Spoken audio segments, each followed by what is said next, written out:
Welcome to Nazarene Israel. My name is Norman Willis, and in last week's presentation we saw how the pilgrimage Feast of Tabernacles, or what's called Hag Sukkot, is symbolic of the third phase of the ancient Hebrew wedding ceremony, what's called in Hebrew Nisuin. We also saw how the term Nisuin means carried aloft, and it's called this because the groom would literally go for his bride, and he would carry his bride aloft, one way or another, from the bride's father's house to his father's house, where they would have the consummation of the marriage and would then have a week-long wedding feast together. So historically, we saw an example of this back in the days of Abraham's servant Eliezer. So the father Abraham sent his servant Eliezer to take a bride for his son. So Rivka, or Rebecca, was chosen, and she literally rode on a camel and was carried aloft back to Eliezer's master's house, Abraham's house, where she was united with her husband, Yitzhak or Isaac, and then they consummated the marriage and presumably had a week-long wedding feast together to begin their new life, because that's the tradition as it was back in those days. But so the question is, what does this mean for us today? And what does this ancient Hebrew wedding ceremony have to say about the prophetic significance of things coming up in these end times? Join us in this presentation where we talk about the significance of the wedding feast in the end times. We also talk about the special prophetic significance of the 8th day of the assembly, called in Hebrew Shemini Atzeret. All that's coming up. Please join us.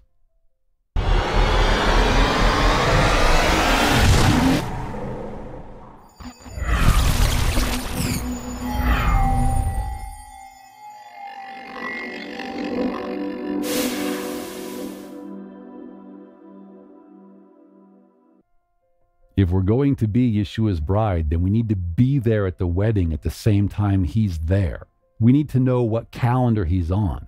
We have to have enough oil in our lamps to communicate with his spirit so that we know when he's going to be there and not be a month or even 2 months late. So if we want to know when the wedding is, don't ask the rabbis and don't ask the Karaites, because as we show in our other studies, they don't know. So as we saw in our study on the Torah calendar and also in the study establishing the head of the year, the head of the year, or what's called Rosh Hashanah, is properly established when the very first sheaf, not the main body of the harvest, but when the very first sheaf of barley is going to be in a condition called Aviv, 15 to 21 days after the head of the year, on a very special day called Yom Hanafat HaOmer, or the day of the wave sheaf offering. And it needs to be the very first sheaf because this very first sheaf is symbolic of Yeshua. And there's other reasons the rabbis and the Karaites don't want to focus on the first sheaf, but want to focus on the main body of the crop, and we talk about that in those other studies. But once we've established the head of the year based upon the very first sheaf of available Aviv barley, then we add 6 months to that, and that brings us to the first day of the 7th month, called Yom Teruah, also called the Day of Shouting, or the Day of Shofar Blasts, often called the Day of Trumpets. As we saw in last week's presentation, 15 days later brings us to the first day of the pilgrimage Feast of Tabernacles, or what's called Hag Sukkot. Now in this presentation, we're going to continue on that presentation regarding Hag Sukkot, and we're going to talk about the 8th day of that feast, called Shemini Atzeret in Hebrew, which technically translates to the assembly of the 8th. So we take a look at the commandments. We're going to have a little bit of review in Leviticus, or Vayikra, chapter 23, starting in verse 33, as we saw last week. Yahweh spoke to Moshe, saying, "Speak to the children of Israel, saying, on the 15th day of this 7th month shall be Hag Sukkot, or the pilgrimage Feast of Tabernacles, for 7 days to Yahweh.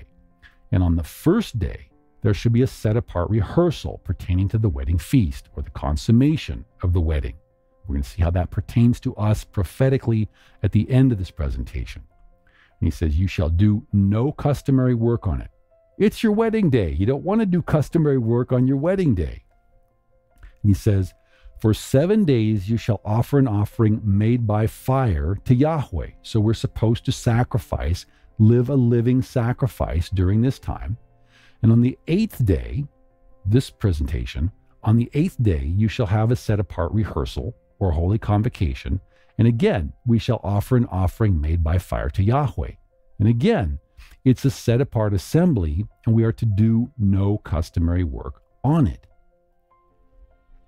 So there's something special about this day. Now he continues in verse 37, he says, "These are the feasts of Yahweh, which you shall proclaim to be set-apart gatherings, to offer an offering made by fire to Yahweh." So there's sacrifice involved, a burnt offering and a grain offering, a sacrifice and drink offerings, everything on its day.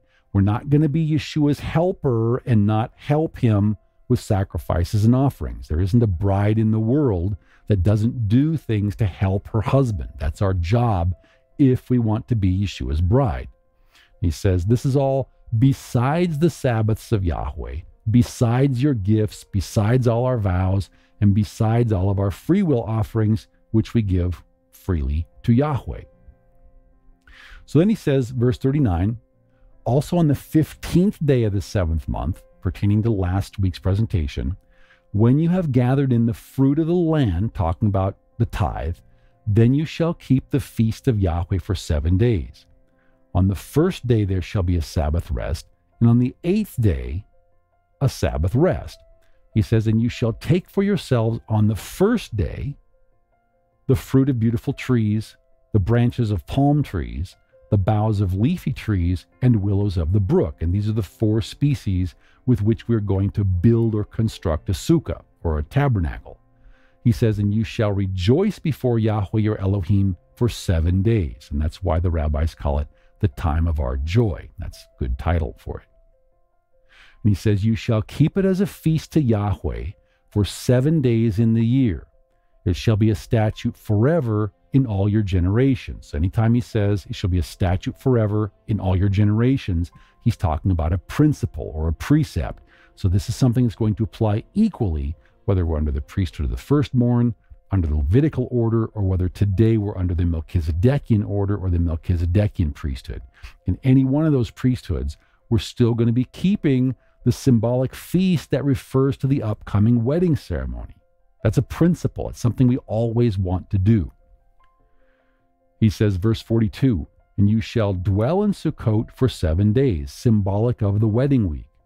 All who are native Israelites shall dwell in booths, that your generations may know that I made the children of Israel dwell in booths or tabernacles or Sukkot when I brought them out of the land of Egypt. I am Yahweh, your Elohim. So what we saw a couple of slides ago in Leviticus 23 and verse 40, we read that Yahweh tells us to take the 4 species on the first day of the feast, and that's when we construct our Sukkot. And then we dwell in the Sukkah that night. Now, this is contrary. The rabbis have a myth or a rabbinic tradition that is contrary to that. And the rabbis tell us that we should construct our Sukkot as soon after Yom Kippur as possible. And that is incorrect. That's not what Yahweh says to do. Yahweh says to take the 4 species on the first day of the feast, to construct the sukkah on the first day of the feast, and then we dwell in the sukkah that night. Then we dwell in the sukkah for 6 more days, for a total of 7 days. And then on the morning of the 8th day, we break camp, and then we assemble. People are blessed, and there's usually instruction, and that's when we can go home. So we're going to see the prophetic significance of that coming up. But we see that this is what Brother Judah did when they came back from the exile to Babylon. In Nehemiah chapter 8 and verse 18, we read that also day by day, from the first day until the last day, he read from the book of the Torah of Elohim. And they kept the feast for 7 days, and on the 8th day, there was again a set-apart assembly, according to the prescribed manner. So there's a set-apart assembly on the first day, and a set-apart assembly on the 8th day, and those are days of no work. So we don't work on those days. And why? It's because they're symbolic of the wedding. So we take a look. Now, last week we talked about a rabbinic tradition that we do not believe is commanded. It's adding to Yahweh's Torah. There's a big discussion and a big debate as to whether this took place on the 7th day of Tabernacles or on the 8th day of Tabernacles. And we're not going to get into that discussion because we believe that this is a rabbinic tradition and it's not commanded and that we shouldn't do it because that's adding to Yahweh's Torah. But just to comment on it, there's a rabbinic tradition called Nisuch HaMayim, or the drawing of the water, the joy of the drawing of the water. And we read about this in Yohanan or John chapter 7, starting in verse 37, where it says, on the last day, and there's a big discussion, is that the 7th day or the 8th day? But on the last day, that great day of the feast, Yeshua stood and cried out, saying, if anyone thirsts, let him come to me and drink. He who believes in me, as the scripture has said, out of his heart will flow rivers of living water, because water is symbolic of the Spirit. When we believe on Yeshua, the Spirit will flow from us. That's the witness. That's the testimony of Yeshua. So it says, but this he spoke concerning the Spirit, whom those believing in him would receive. For the set-apart Spirit was not yet given. So they didn't understand what he's talking about. Because Yeshua was not yet glorified.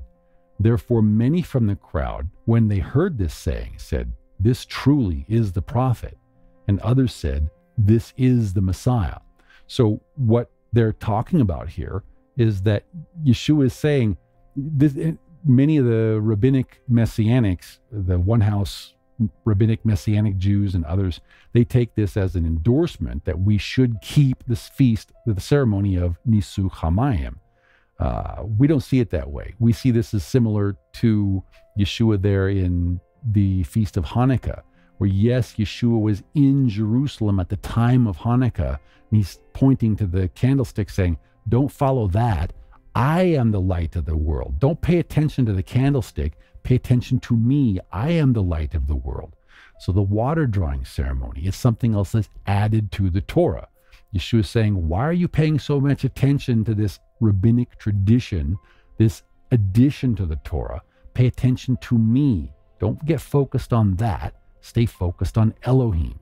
That's our understanding of what Yeshua is really teaching here. So now, before we talk about the prophetic significance in these end times coming up, we want to take a look at the prophetic significance of Shemini Atzeret, or the 8th day assembly. So we take a look at this word Atzeret. It's in Strong's Hebrew Concordance, Old Testament 61 and 16. It's Atzeret. It comes from Atzara or Atzeret. It comes from a root of Old Testament 61:13. And it means an assembly, but especially an assembly on a feast day. Okay, so we take a look at the root at Old Testament 61:13. It's a primitive root, atzar. It means to enclose. Now, remember from last week's presentation that a sukkah is made by weaving these branches together. We're effectively weaving together a fence. So by analogy, an atzeret means to hold back. So Yahweh is holding us in by the fence. So also to maintain, so to speak, to assemble us, because he's not letting us go. He wants to keep us there. He's holding us over by his demand. The King James also translates this word as to detain, like a tarry service. He's telling us to tarry. He's telling us to stay with him. He says he's keeping us. He's restraining us, retaining us, or shutting us up by means of this fence. But so why is he doing this thing? Why is he keeping us there? Well, we've just had the wedding feast. We've just had the consummation in a week-long wedding feast. Are we eager to get back to work the day after our honeymoon? Are we eager to get back to work the day after our week-long wedding feast? No, of course not. That's not what anybody wants to do. You want to spend more time with your spouse. You're having a good time. You're on vacation. You're having your honeymoon. It's a wonderful time to spend with your spouse. So, but to understand the prophetic significance, we take a look at 2 Peter or Kepha Bet, chapter 3 and verse 8, where Kepha tells us, beloved, not to forget this one thing, that with Yahweh, when we're talking about prophecy, one prophetic day equals 1,000 years, and 1,000 years is equal to one prophetic day. So we apply this then to Genesis or Bereshit, chapter 2 and verse 2, which tells us that on the seventh day, Elohim ended his work which he had done, and he rested on the seventh day from all his work which he had done. Now, a lot of people know about the interplay between Genesis 2:2 and 2 Peter 3:8, so there's many different sayings about this. They talk about how the 6 days of the creation week correspond to a 6,000-year history for mankind, and then how the Sabbath rest on the seventh day, that corresponds to what's popularly called the millennium, or the 1,000-year reign of the Messiah. What a lot of people don't know, what's something that we explain in the Revelation study, is that this is when Yeshua will receive the rod of iron from his Father, and then he will then turn and hand this rod of iron to his bride, or his body. And his body, or his bride, will be the ones doing the rule and reigning for him here on earth during that time. Another thing a lot of people don't know is that there's a little bit more than just 7,000 years, because that's the whole meaning of Shemini Atzeret, or the eighth day assembly. We're held over by popular demand. Yahweh keeps us for a little bit while longer. We'll talk about that in 2 slides from now. Now, there's all sorts of analogies we can use when we go into more detail about the Revelation timeline. In the Revelation study, there's a very detailed chart. You can see it in the start of the book, or it's also in the very first section in the Revelation study on the Nazarene Israel website. But we want to use what we call the parable of the pregnant bride to explain this. And so this is what we call the Revelation timeline. There's a lot of things that we should say. So we want to take a look at this with the analogy of a pregnant bride. We can talk about it from the standpoint of just a regular bride. We can also talk about it from the standpoint of a pregnant bride. There's other analogies that we can use.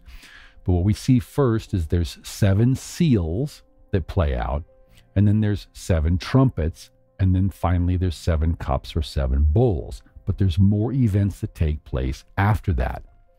So the 7 seals, we talk about that more in the Revelation study and also in Revelation Simplified on our YouTube channel. That corresponds to the releasing of the 4 horse forces. So there's a whole bunch we could say about the releasing of the horse forces and why the change of order in between Zechariah and Revelation. And I've written a little bit about that in the Nazarene Scripture Studies series. We could do a whole book just on the change in the order of horses. Father willing, I'd like to do much more on that because those changes are very, very important. But hopefully we'll get into that. Father willing, I would like to do Revelation of the End Times Part 2. Father willing, we'll get time to do that at some point. Please pray for that. But then we come to Seal 5. And the seals are not something that's open and over and done. What happens, the seals is something that is released. So first the 4 horses are released. Then there's the opening of the seal. That's Seal 5. And so that's when the martyrs begin to be killed. Now this, technically, this is an era that began in 1973 with the Iran hostage crisis, or it's also called the events in Iran starting in 1973. And then it intensified in 9/11. And then from there, we had the Arab uprising or the Arab Spring and the Intifada and these kinds of things. And again, this is ongoing. This is why we see the slaughter of Christians in all parts of the world today.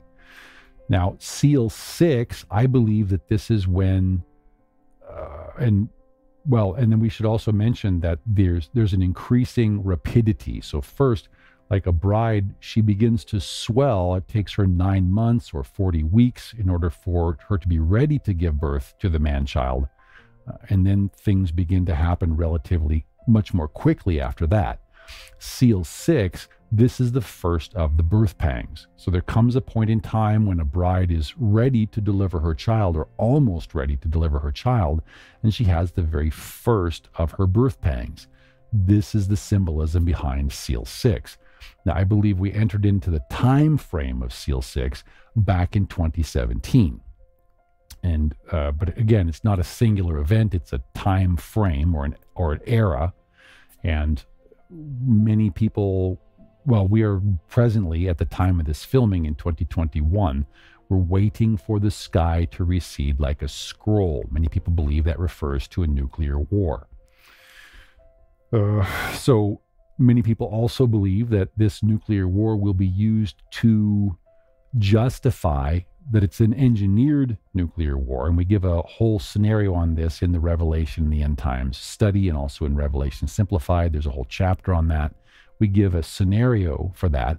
And effectively, we're still basically right on track with the scenario that we outlined in the Revelation study.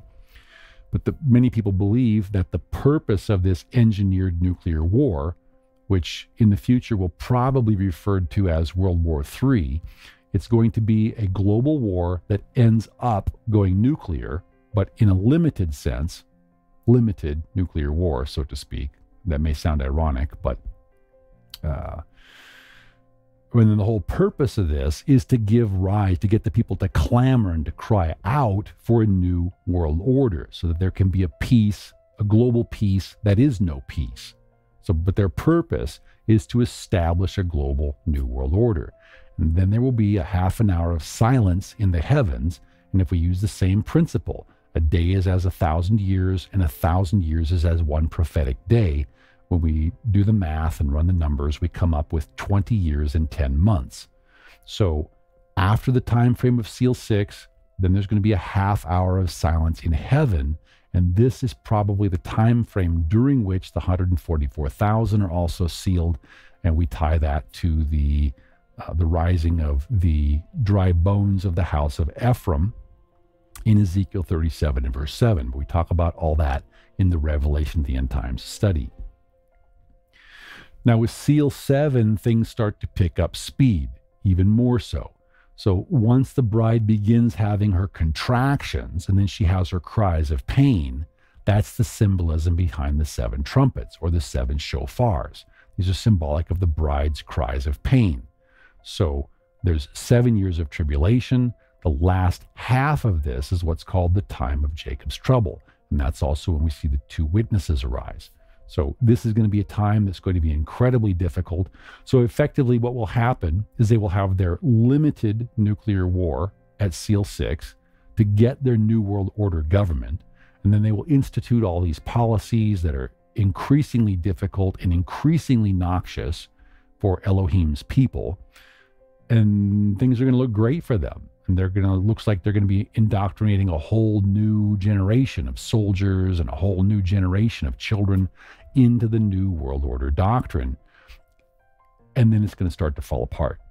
So at seal 7, that's going to open the trumpets. And that's when fighting, as we explain this in the Revelation study, that's when fighting is going to break out within the New World Order. And their whole plan is going to start to fall to pieces. So it'll get increasingly worse and worse, but it will also get increasingly worse and worse, not only for themselves, but also for Yahweh's people, Judah and Ephraim, both for the Orthodox Jews and for the Christians, and also, of course, for Nazarene Israel. Then at spoiler alert, so then at the 7th trump, or the 7th shofar, that is when the Babylonian system falls. That's when the judgments, or the cups, or the bowls, or the vials are poured out. That's a very quick, and that pertains to the bride's final pangs of labor when the man-child is brought forth. Dilation is over. Now the man-child is being brought forth. That's a relatively quick process, approximately 30 to 45 days. But that's when the man-child is brought forth. This probably in future generations will be called World War IV, and that will be an unlimited nuclear war. So that would be a good time to be away from all nuclear targets. That would be a good time to be in a rural location with your own sources of food and your own sources of supply, self-sustainable as you can. And not just that, but rather being in Elohim's favor by doing as much as we can for his son. Because we have to look at things not just in the natural. It's far more important, much far more important to look at things in the spiritual. And Yahweh promises to protect the assembly of Philadelphia. That's the assembly of true brotherly love. And Father willing, we hope to talk a lot more about that. There's no way to be part of the assembly of true brotherly love without doing our part. We can't love people in truth without doing our part, and that means getting involved. We'll talk about that a lot more in other videos, Father willing. But then after the birth, then comes the arrival of the man-child. That's Armageddon. That's also Gog 1. That's Ezekiel 39.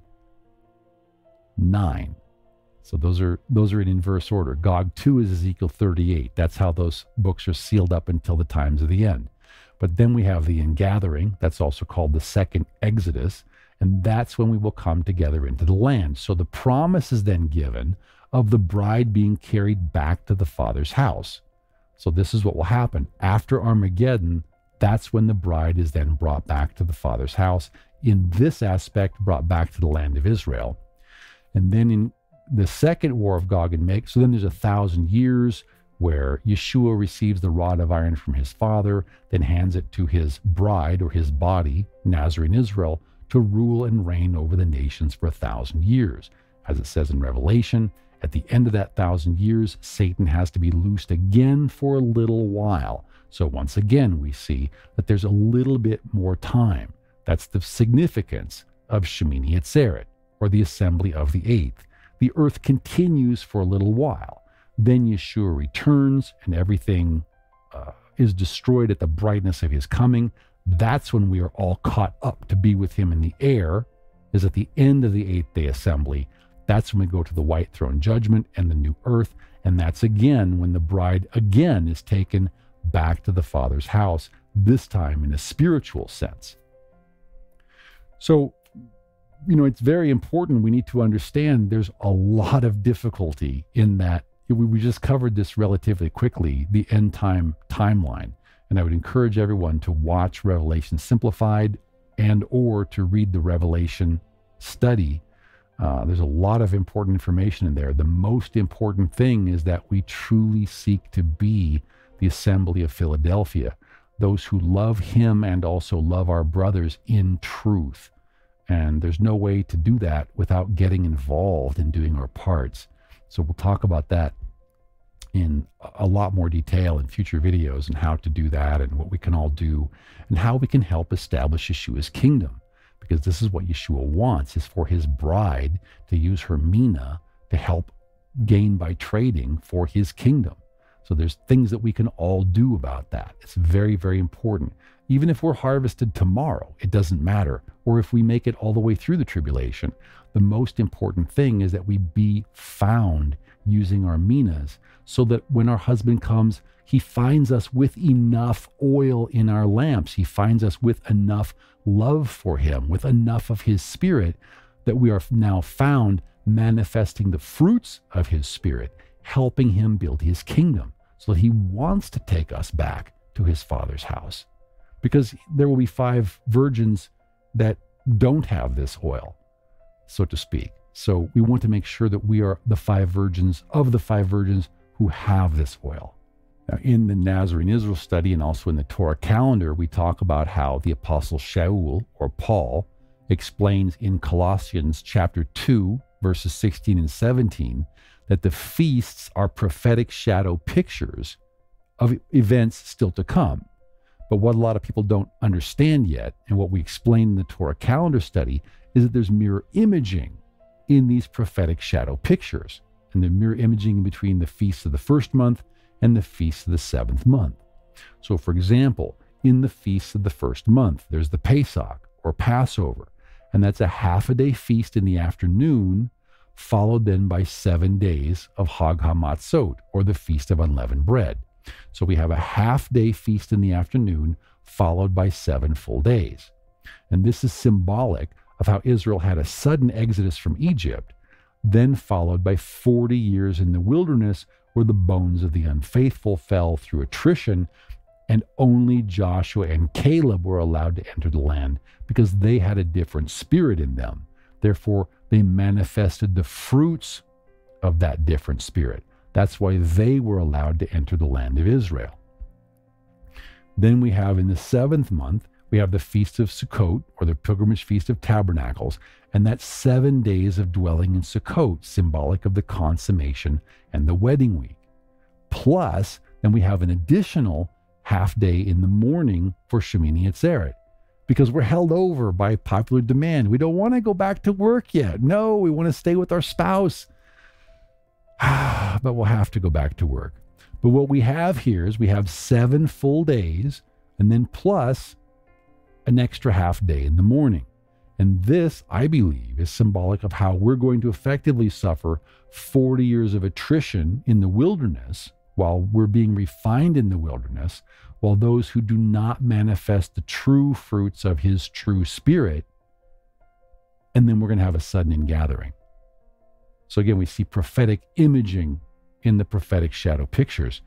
And if we'll think about that just for a moment, what that should say to us all is how important is it for us to manifest the true fruits of his true spirit? How important is it to be a Joshua or a Caleb and to have a different spirit within us and to manifest the fruits of that different spirit so that he will take delight in us in the day of his return, so that we can be found to be one of the 5 wise virgins who has enough oil in her lamp, who has enough of Yeshua's spirit, who knows when the feast is going to be, who understands the times and the seasons enough to prepare herself to be found the way Yeshua wants to find his bride, and that we're not left out when the door is shut and Yeshua says, I never knew you. So this is the time we need to be preparing in these next 40 years. And even if we're harvested in the next 40 years, it doesn't really matter. No matter what happens to us, we need to be found being the bride that he wants to come for in that day, when he comes in the consummation and the wedding feast. We want to be that kind of bride that he wants to hold over or to retain or hold back for just a little while longer before going back to work. That's who we need to be. And that's the significance of Shemini Atzeret, or the 8th day assembly. Father Yahweh, please help us to be this kind of bride for your son Yeshua, our Messiah and King.